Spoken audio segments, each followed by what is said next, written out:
দেশের এই আইন শৃঙ্খলা পরিস্থিতি খারাপের পেছনে কিছু কারণ আছে। প্রথম কারণটা হচ্ছে যে আমরা নিজেরা হানাহানির মধ্যে ব্যস্ত, একজন আরেকজনের বিরুদ্ধে বিষোদ্গারে ব্যস্ত। এটা একটা চমৎকার সুযোগ অপরাধীদের জন্য। যেহেতু আমরা একটা অরাজক পরিস্থিতির মধ্যে বিরাজ করছি, তারা খুব ভালোভাবেই জানে যে এই সময়ে যদি এই সমস্ত অপরাধ করা যায় তাহলে এখান থেকে পরিত্রাণ পাওয়া সম্ভব। সেই কারণে এই অপরাধগুলো হচ্ছে। আমরা যদি সংগঠিত থাকি, একত্রিত থাকি, তাহলে অবশ্যই এটা সম্মিলিতভাবে মোকাবেলা করা সম্ভব হবে। Police, RAB, BGB, DGFI, NSI এগুলো দেশের জন্য অত্যন্ত গুরুত্বপূর্ণ কাজ করেছে অতীতে। খারাপ কাজের সাথে অসংখ্য ভালো কাজ করেছে। আজকে যে দেশের স্থিতিশীলতা, দেশটাকে যে এত বছর স্থিতিশীল রাখা হয়েছে, এটার কারণ হচ্ছে এই সশস্ত্র বাহিনীর বহু সেনা সদস্য, সিভিলিয়ান সবাই মিলে এই অর্গানাইজেশনগুলোকে, অসামরিক, সামরিক সবাই মিলে এই অর্গানাইজেশনগুলোকে এফেক্টিভ রেখেছে। সেই জন্য আজকে সুন্দর, এতদিন ধরে আমরা একটা সুন্দর পরিবেশ পেয়েছি। এর মধ্যে যারা কাজ করেছে, যদি অপরাধ করে থাকে সেটার শাস্তি হবে, অবশ্যই শাস্তি হতে হবে, না হলে এই জিনিস আবার ঘটবে। আমরা সেটাকে বন্ধ করতে চাই চিরতরে, কিন্তু তার আগে মনে রাখতে হবে আমরা এমনভাবে কাজটা করব এই সমস্ত অর্গানাইজেশনগুলো যেন আন্ডারমাইন না হয়। আজকে পুলিশ সদস্য কাজ করছে না, একটা বিশাল বড় কারণ হচ্ছে অনেকের বিরুদ্ধে মামলা, অনেকে জেলে। RAB, BGB, DGFI, NSI panicked. বিভিন্ন দোষারোপ, গুম, খুন ইত্যাদি তদন্ত চলছে। অবশ্যই তদন্ত হবে, দোষীদের বিচারের আওতায় আনতে হবে। এমনভাবে কাজটা করতে হবে যেন এই অর্গানাইজেশনগুলো আন্ডারমাইন না হয়। এই অর্গানাইজেশনগুলোকে যদি আন্ডারমাইন করে আপনারা মনে করেন যে দেশের শান্তি শৃঙ্খলা বিরাজ করবে, সবাই শান্তিতে থাকবেন, সেটা হবে না, সেটা সম্ভব না। আমি আপনাদের পরিষ্কার করে বলে দিচ্ছি, এই দেশের শান্তি শৃঙ্খলা রক্ষার দায়িত্ব খালি সেনাবাহিনীর না। 2 লক্ষ পুলিশ আছে, বিজিবি আছে, র্যাব আছে, আনসার ভিডিপি আছে, আমার আছে হচ্ছে 30,000 সৈন্য। এদেরকে আমি এই যে একটা বিরাট ভয়েড, আমি এই 30,000 সৈন্য দিয়ে আমি কিভাবে এটা পূরণ করব? 30,000 থাকে, আবার 30,000 চলে যায় ক্যান্টনমেন্টে, আরো 30,000 আসে। এটা দিয়ে আমরা দিন রাত আমরা চেষ্টা করে যাচ্ছি। এখানে যে সমস্ত উচ্ছৃঙ্খল কাজ হয়েছে সেটা আমাদের নিজস্ব তৈরি, এটা আমাদের নিজস্ব ম্যানুফ্যাকচার, আমরা নিজস্ব এইগুলো তৈরি করেছি। এই বিপরীতমুখী কাজ করলে এসে কখনো শান্তি শৃঙ্খলা আসবে না, এই জিনিসটা আপনাদের মনে রাখতে হবে। ভিশনের ফুলঝুরি মেগা অফারে ফ্রিজ কিনলেই পাচ্ছেন 16 পিসের আকর্ষণীয় গিফট বক্স একদম ফ্রি। আজকে একটা বেদনা বিধুর দিবস। 2009 সালের 25শে ফেব্রুয়ারি আমরা এই 57 জন চৌকস সেনা অফিসার, এবং শুধু তাই নয়, আমাদের কিছু কিছু পরিবারবর্গর সদস্যদের আমরা হারিয়েছি। এখানে আসার সময় এই ছবিগুলো আমি দেখছিলাম। তো এই ছবিগুলো আপনারা অনেকে ছবিতে দেখেছেন, কিন্তু এগুলো আমার সব চাক্ষুষ দেখা। আমি একটা চাক্ষুষ সাক্ষী এই সমস্ত বর্বরতার। একটা জিনিস আমাদের সবসময় মনে রাখতে হবে, এই বর্বরতা কোনো সেনা সদস্য করেনি, সম্পূর্ণটাই তদানীন্তন বিজিবি সদস্য দ্বারা সংঘটিত। Full stop. এখানে কোনো ইফ এবং বাট নাই। এখানে যদি ইফ এবং বাট আনেন, এই যে বিচারিক কার্যক্রম এতদিন ধরে হয়েছে, 16 বছর ধরে, 17 বছর ধরে যারা জেলে আছে, যারা কনভিক্টেড, সেই বিচারিক প্রক্রিয়া ব্যাহত হবে। এই জিনিসটা আমাদের খুব পরিষ্কার করে মনে রাখা প্রয়োজন। এই বিচারিক প্রক্রিয়াকে নষ্ট করবেন না। যে সমস্ত সদস্য শাস্তি পেয়েছে তারা শাস্তি পাওয়ার যোগ্য। এখানে কোনো রাজনৈতিক নেতৃবৃন্দ এর মধ্যে উপস্থিত ছিল কিনা, ইনভলভ ছিল কিনা, বাইরের কোনো শক্তি এর মধ্যে ইনভলভ ছিল কিনা, সেটার জন্য কমিশন করা হয়েছে। কমিশনের চেয়ারম্যান এখানে আছেন, উনি এটা বের করবেন এবং আপনাদের জানাবেন।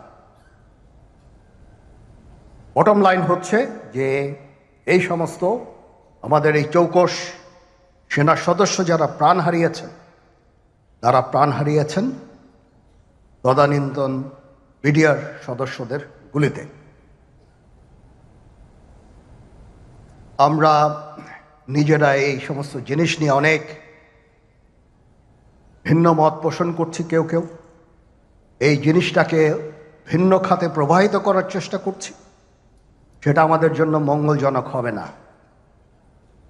আজকে যদি আমার যে উপদেশ আমি কিছু দিয়ে যাব, সেটা যদি আপনারা গ্রহণ করেন, আপনারা লাভবান হবেন, আমি এটা আপনাদের নিশ্চিত করছি।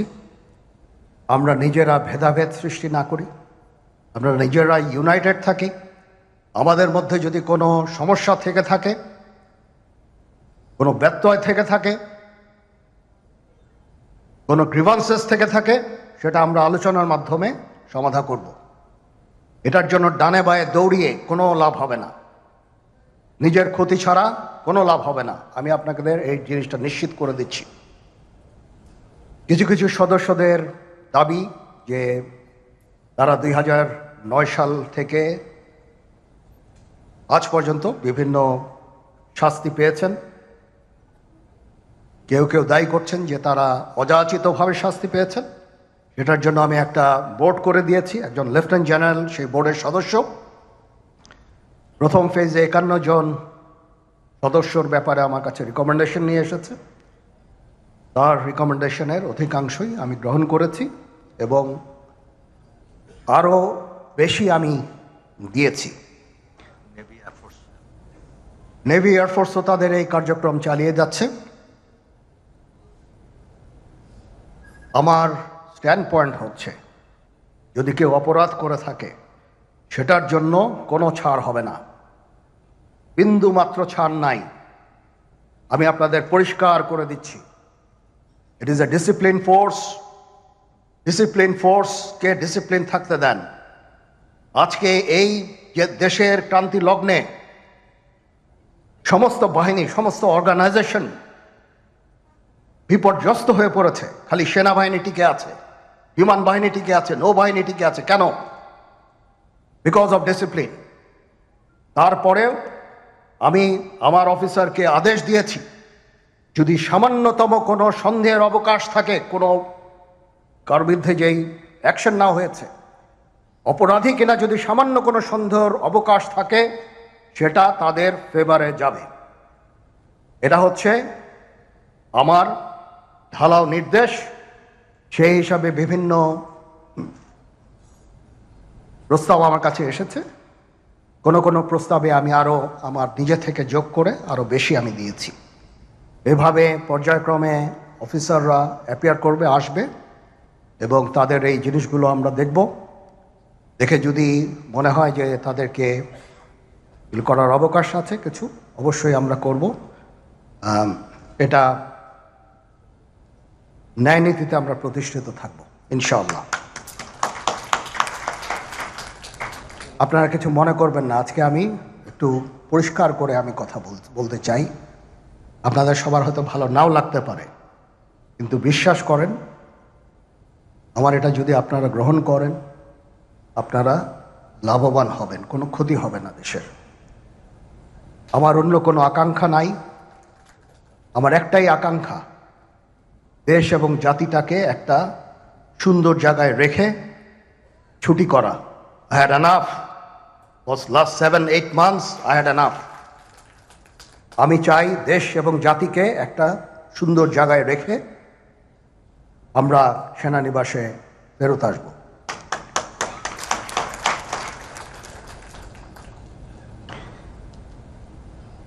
আরেকটা জরুরি বিষয় যেটা আমি ভাবলাম যে আপনাদের সাথে আমি শেয়ার করি। দেশের এই আইন শৃঙ্খলা পরিস্থিতি খারাপের পেছনে কিছু কারণ আছে। প্রথম কারণটা হচ্ছে যে আমরা নিজেরা হানাহানির মধ্যে ব্যস্ত, একজন আরেকজনের বিরুদ্ধে বিষোদ্গারে ব্যস্ত।